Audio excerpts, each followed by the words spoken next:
Hello and welcome to another episode of The Defenders on Sansad TV. And in this episode, we are going to look at an extremely important technology and a technology platform that in future could alter the course of warfare and how India could engage with its adversaries. We're talking here of hypersonic missile systems which are lethal, arrive at devastating speed and with impact on a target with virtually no warning. And unlike ballistic missiles, these are expected to be far, far more effective in the long run. And we have two experts who will enlighten us on the various dimensions of this technology. We have with us Air Marshal Srivastava, who has been on our show earlier and is a commentator on aviation, Air Force related issues, but also on larger issues of warfare that concern us all. And we have with us the very reputed and respected Dr. Saraswat, former head of the DRDO and now a member of Niti Aayog. Welcome on the show, sir. Dr. Saraswat, sir, obviously I need to start with you because you have to give us the big umbrella in which we need to understand the subject. Now, there is a question that comes to mind about this technology. One is the need to differentiate it from ballistic missiles. You know, until now, there was a lot of activity and comment being made on ballistic missile and its ability. Now, what I notice about hypersonic missiles, that all the big powers are now in the race for it. Two, India has also got into it, but we'll come to it a little later. But how does a hypersonic missile system help us achieve greater efficacy on our targets? Because they say its trajectory is low and it flies with virtually no warning reaching its targets. So, wasn't the ballistic missile doing the same, except the fact that the ballistic missile took a higher trajectory? Yeah, actually, if you look at hypersonic missiles, they can be categorized into two categories. Number one, hypersonic cruise missiles, which fly very low and fly at speeds of something like Mach number 6, 7 and up to even 10, it can go up to that. These are cruise missiles which are very difficult to detect for the simple reason that they are flying very low, number one, and they are flying at very high speeds. That's why what you mentioned, that you don't know when they are coming and how they are coming. They differ from the ballistic missiles because ballistic missiles have a lofty trajectory, they go high up in the air, and so the enemy's defending instrumentation like radars, they are able to detect them and come in. But there is a second version of the hypersonic missile which is emerging today, is what is called hypersonic glider. A hypersonic glider is nothing but a ballistic missile which travels into high altitudes, and then when it re-enters the atmosphere, it gets into a glide mode, like the glide aircrafts are there. It gets into a glide mode, and when it is gliding through the atmosphere, its velocities are hypersonic. Now, the problem why this has been developed is mainly because the ballistic missile today are not so difficult to intercept. You know, the ballistic missile defense programs of all nations, including our India's, is in a position to engage a missile coming from any direction 360 degree at altitudes of 100 kilometers, 200 kilometers, 300 kilometers, and even at as low as 10 kilometers. So, when such a scenario has emerged, there has to be a deception which has to be provided, and that deception is provided when the ballistic missile is coming. Then instead of following a predictable elliptical or a parabolic trajectory, it follows a glide path which is varying in dimensions. Just a quick question, sir. Yeah. Talking of glide path, could we say that the Spice missiles used during the Balakot strikes were of the glider hypersonic variety? No, they are not hypersonic missiles. Most of those missiles are supersonic. They will not be in the hypersonic category. Okay. and Spike and these missiles are basically surface to air missiles and things like that. Whereas what we are talking of is a missile which is coming to engage a ship, a large aircraft carrier, or maybe a large static installation on the sea coast or whatever that. So these missiles, when they come in, they have kind of a trajectory which is changing in the pitch plane as well as in the yaw plane. So an advanced version of cruise missile. It is a cruise missile, but not being launched at the low altitude as a normal cruise missile is done, but it is launched at high altitude. So when you are, it is in your territory, it is at altitudes of say 800 kilometers. But when it enters the enemy's territory, it comes at altitudes of say 5 kilometers, 15 kilometers. Another elementary question, sir, before I go to the Air Marshal, or I will ask the Air Marshal that question. Dr. Saraswat talks about launch from high altitudes. So, are we to assume that the launch pads will always require them to be taken up to those altitudes with the help of the Air Force, or they go up and then become activated? So, launch pad will be on the ground, like even for Sarmat it is on ground. But what happens in case you have a glide vehicle, that you have hypersonic glide vehicle being launched, it will go on a rocket.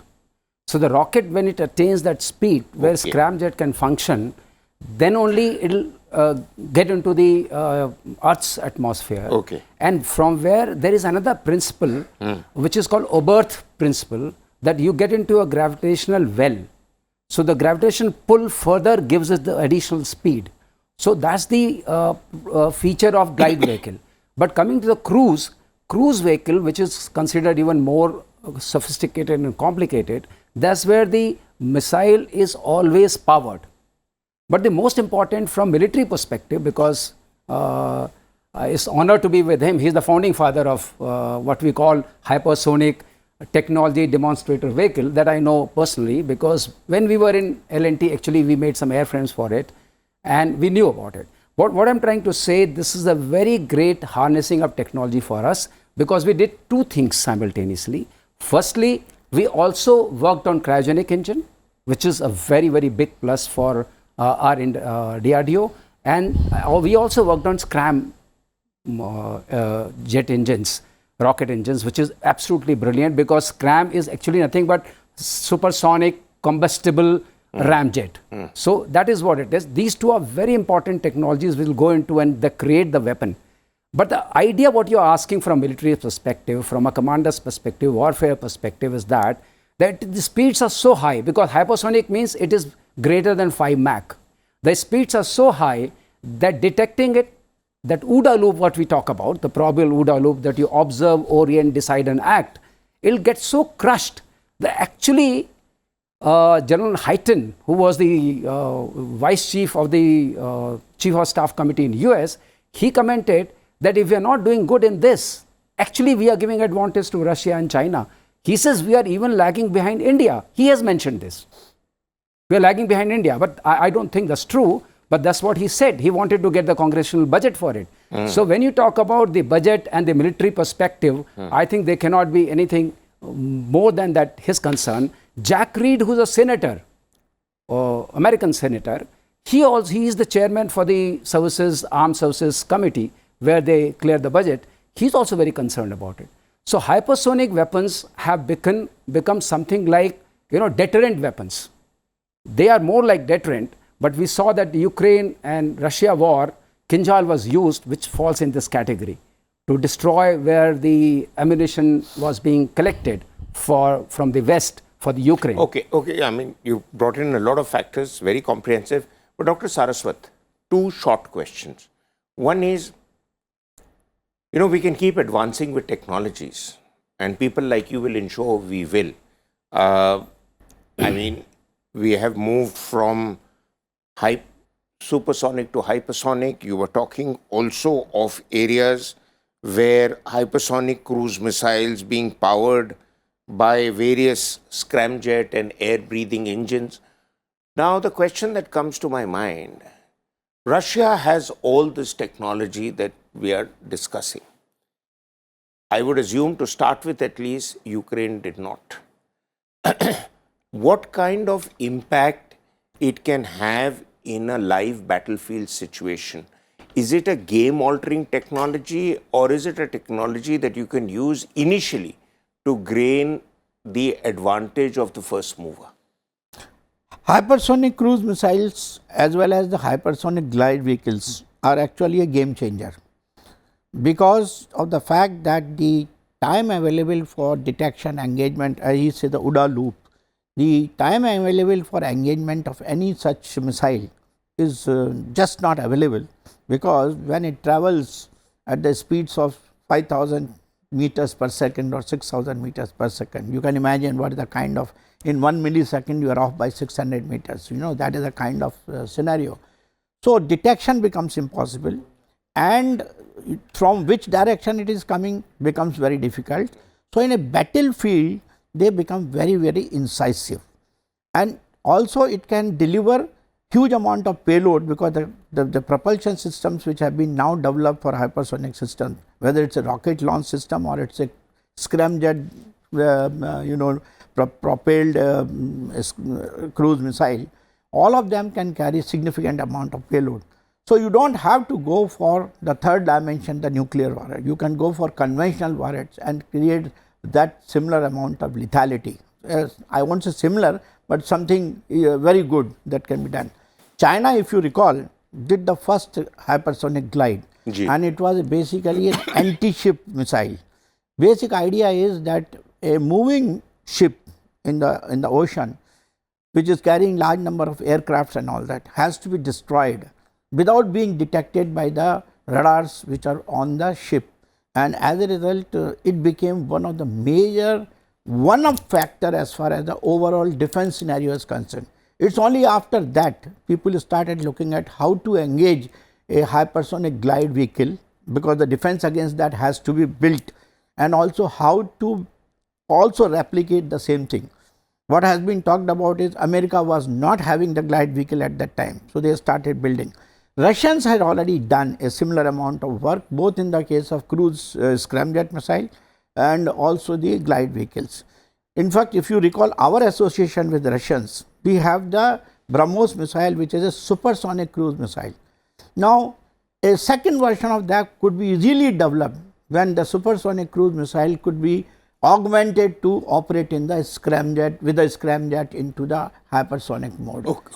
So, that's again food for thought for a lot of us, sir, because you've obviously again brought us into a battlefield scenario. Now, here, as a former uniformed senior commander, in a battlefield scenario, two quick questions.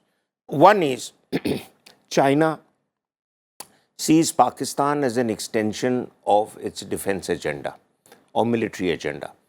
And China therefore has built up its own standing as an arms exporter, using Pakistan as a willing market to put in weapons platform. Is something that you could say today, an analogy that could apply to America and Ukraine. However, if we are so excited about the import of the S-400 systems, which Dr. Saraswat has just explained, that these kind of missile systems, what we are talking of, hypersonic missiles, do not really have a defense counter, that you can't really use a system to detect it and to intercept it well in time.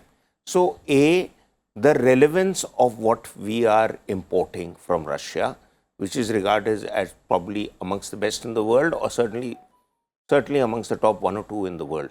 So, where is it that we are going to be able to put to use platforms like the S-400 if China tomorrow was to supply Pakistan hypersonic missiles? So, militarily, S-400 provides air defense in a layered fashion, and we expect hypersonic weapons to still remain in the domain of deterrent weapons, because they are dual capable. If somebody launches a hypersonic missile at you, it is something like he is launching a nuclear weapon at you. So, then you will go into that kind of mode, which is a very escalated warfare. It is not in the initial stages, even in these stages, even in Ukraine and Russian war, where it is the proxy war for the West, it has not been seen that Russia has been using hypersonic weapons. Like he has got Sarmat. Sarmat's CEP is 10 meters. Normally, CP for these things is in the range of 100 to 200 meters. And with the one thing I would like to tell viewers so that they get it very clearly, the difference between ballistic missiles and hypersonic, this kind of missile, whether glide or cruise missile, is that it has the maneuverability.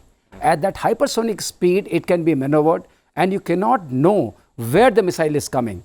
And the major uproar was there in the United States when Chinese missile went around the globe twice and hit a target. But it missed it by this. So what I'm saying, at the moment, hypersonic missile will be used mostly as a deterrent. It will not be in the main or tactical warfare which is going on. And if that level reaches, then response would be similar as is there for the nuclear attack. Okay. Sir, you mentioned about SCRAMJET technology. Even Air Marshal mentioned about that. From what I'm understanding, it's even a slightly more advanced form of technology than just hypersonic missiles per se. I believe in 2020, we tested a sort of variety of SCRAMJET options, and they were approximately from the 12 hypersonic wind tunnels that we operate and capable of testing to speeds up to Mach 30. So you just mentioned earlier about Mach 5. Now we are talking of perhaps in your leadership, this platform was being considered that even further speed was being acquired. Now, elementary questions. If you are already acquired the kind of technology that has virtually no counter, then advancing further into technology, yes, is part of the benchmarks that scientists would place. That what is the financial implication for the country to move from testing this current sets of platforms to an even higher set of platforms? And could that money be better placed to firstly arm ourselves with the hypersonic missile systems before using more money to test further? Just elementary question which a viewer may ask.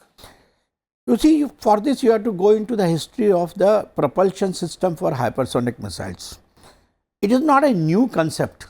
The concept of a scramjet, that means a system which is flying at hypersonic speeds, and the combustion of the propellants inside the chamber of the rocket is happening at a supersonic speed. You can imagine at anything which is flying, the gases which are flying at Mach 6 or Mach 6 and entering into that, it can be tapered down to Mach 2, and at that time the fuel has to burn. That became a technology. The most important thing that happened in 64 was, it was not possible to do that because when a hypersonic missile flies in the atmosphere, the skin of the missile goes to very high temperatures, 1400 degrees centigrade, 1800 degrees centigrade. At that point in time, there were no materials available. Today, with the research that has taken place across the globe and even in our own country today, we have the materials, we have the technologies to use those materials into and convert them into the right shape and size to design a hypersonic or a scramjet propulsion system. Now, we have been able to do it for Mach 6, Mach 7, Mach 8. Now, if tomorrow you want to do it for Mach 30, the kind of materials which would be needed because of the temperatures will go much higher will not be available today. So, it is an investment that would be required in research and development in a big way. That is why you do not try to go to 30 immediately. That is one part. As far as testing such a missile is concerned at Mach 30, you do not test it Mach 30 in the wind tunnel. You test it by launching it through a rocket and then take it to an altitude like 20 to 30 kilometers and then give the velocity equal to Mach 30, and then the scramjet system will start operating. So, that is the way the testing will be done. All these experiments are prohibitively expensive. They require a significant amount of technology development and the facilities to do that, the instrumentation to do that. You can imagine if the enemy is not able to detect at Mach 30, even I will have difficulty in tracking my own missile at Mach 30 because I will have to develop the same tracking system for that. So these are all R&D activities which are futuristic. But today, up to about 10 Mach number to 12 Mach number, so 15 maximum, I think that is well within our reach in terms of the materials, in terms of the test facilities, and hence I would say that we should build more and more such systems so that they become as a deterrent, as Air Marshal Srivastava has mentioned, they become as a deterrent, and we can use them without violating the nuclear doctrines. Because while we're talking about violating, I'll just, my last question to you, Air Marshal, because you're short of time. One, we talk of balance of power being altered by these missile systems. Now, is balance of power about the inventory you hold or the intent you have? Oh. The second thing is that when such issues come up for discussion, that we could actually create a greater impact on the battlefield. Where is it, at what stage, the scientist begins to engage with the doer, that is, people in the Air Force? First question is absolutely brilliant, because I've been going on so many channels, not even once somebody asked about the inventory versus the intent. It's a very beautiful question, and I think it's a subject by itself. But our intent, what it is, intent should be that you are only interested in keeping your sovereignty, your integrity of the country intact. You don't have any kind of assertion or aggressiveness like we see in our neighbors. If that is not so, and don't indulge in anybody's internal affairs like we see other neighbor doing it. So as long as the intent is fine and you are on high moral pedestal, inventory is very important. Inventory to defend yourself probably will be sometimes much more intense than what you need to offend. Like in information warfare, we always say that offensive is much cheaper than defensive. This debate has gone through when I was in Air Force, and we decided that in information warfare domain, when you talk about information order of battle and all that, we have to be offensive or we'll know nothing about anything. But coming back to the basic question, the intent versus inventory has to be very robust and deterrent has to be there in place. So in that context, if your neighbor, who's a very mighty neighbor, has hypersonic missiles and has the technology harnessed, we also fall in the same category. It's a soother for the country. It's a great soother, and people like him, Dr. Saraswat, who founded all this, have done really a great favor to this country, because they along with President Kalam, provided the nuclear shield to the country, which is working so far very well, and we needed that. Likewise, the hypersonic deterrent shield has to be in place. That's my absolutely resolute opinion. There's no doubt about it. And we need to progress. We got 12, as is reported in the media, we got 12 hypersonic wind tunnels. One of them I have established at VSSC, and second one I ordered, because when I was in L&T, we did that job. This is a very important, because you need R&D ecosystem to be available to do your experiment. These tunnels at the moment can go up to 13 Mach. Yes. 5 Mach and beyond to do this. But see where the world is. Russia, of course, is leading with Sarmat. Sarmat has got 20 Mach speed. Sarmat also has 10 meter CEP, circular error probability. Yes, that is phenomenal. If that is there in the world, very soon it will come. Responding to your question, what Chinese developed the hypersonic missile, what happened in DARPA? I'll just give a very quick answer. They developed a program called LRASM, Long Range Anti-Ship Missile Program, yes. and which give the capability to outrange it. Because you have to outrange all the missiles. If the missile can hit you at 2000 kilometers, you need to outrange it by few hundred kilometers away so that it cannot hit you. All your carriers will become absolute null and void. One missile comes, hits you, your carrier is gone. So you have to keep your carrier away and still launch a missile which can go hit that installation. Okay, so obviously, I mean, we're now going into realms that only you and Dr. Saraswat will understand. Lesser mortals like us will have a real problem. But thank you very much for your brilliant insights, sir. And I am sure what you do, what you say, will continue to be inspiration for generations to come. And I would highly recommend that the next part of the OTT series on Rocket Boys should feature living legends like yourself.